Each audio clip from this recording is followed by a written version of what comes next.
Europe is now pushing back on Palantir, and it's happening all over the continent, and the change is happening at pace. Today, the story is that the Spanish government have told all public contractors not to sign new contracts with Palantir. In France, Macron said that they want to replace Palantir with their own homegrown version, Chaps Vision, for their security.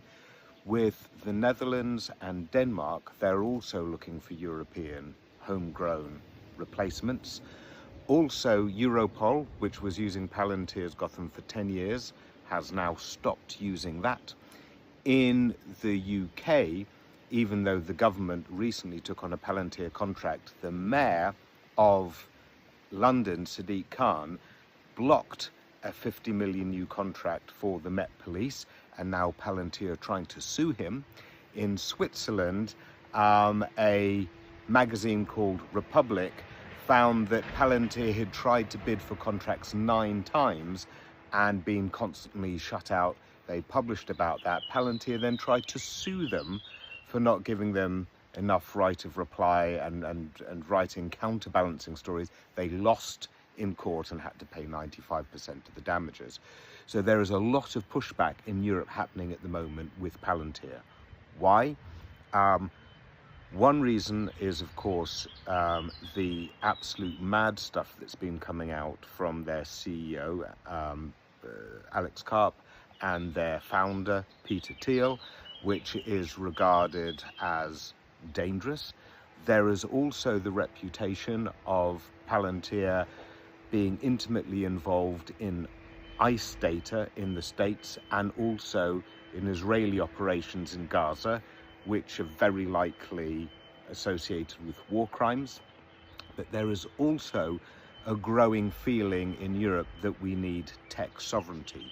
One is not just because you can't trust Donald Trump and he has shown outright hostility to Europe, and there is a general feeling within Europe that Europe needs to build its own or it will forever be manipulable by the states. But specifically there is something else, and that is the Cloud Act of 2018. So yes, that is when Donald Trump was in power, but it was a bipartisan effort, and essentially it says that US courts can compel US companies to hand over whatever data that the US courts want to get. And that could be EU citizen data, and that could be EU citizen data held in servers in the EU, and the US incorporated company would have to hand it over. Now, there are some ways around that, because firstly, that completely clashes with the EU's GDPR regulation, which basically says your data belongeth to you and no foreign entities can get it. So then you've got these companies that are sort of caught in the middle, and sometimes they give encryption keys to their customers, so physically can't get at it. But what about if that encryption is broken?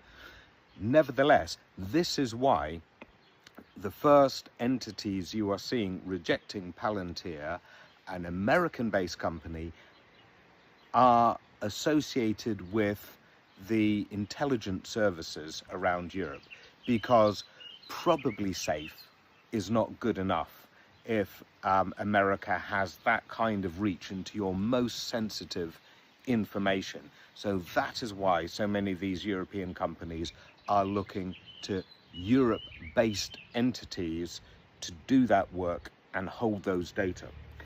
And this means that Palantir is hitting something of a brick wall increasingly in 2025 and 2026 in Europe.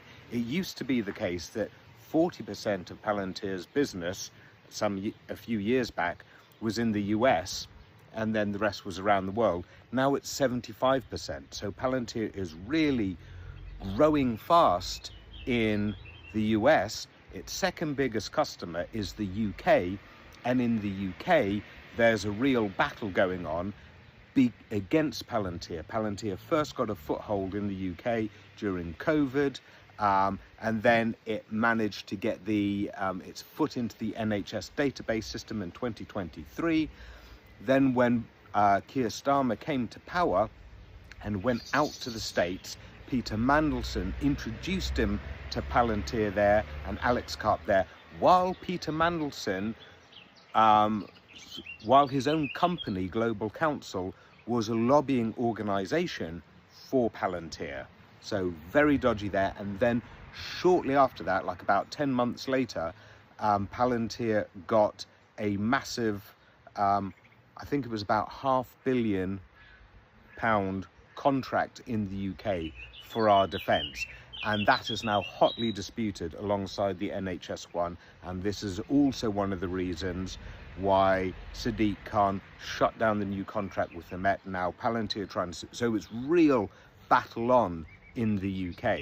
So watch this space tightly, but as far as Europe is concerned, increasingly, this is not a coordinated effort, but everyone will be learning from each other.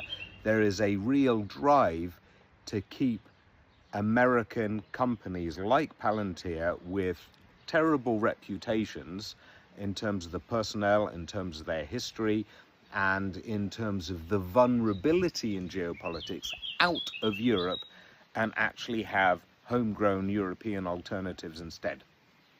And I'm here for it.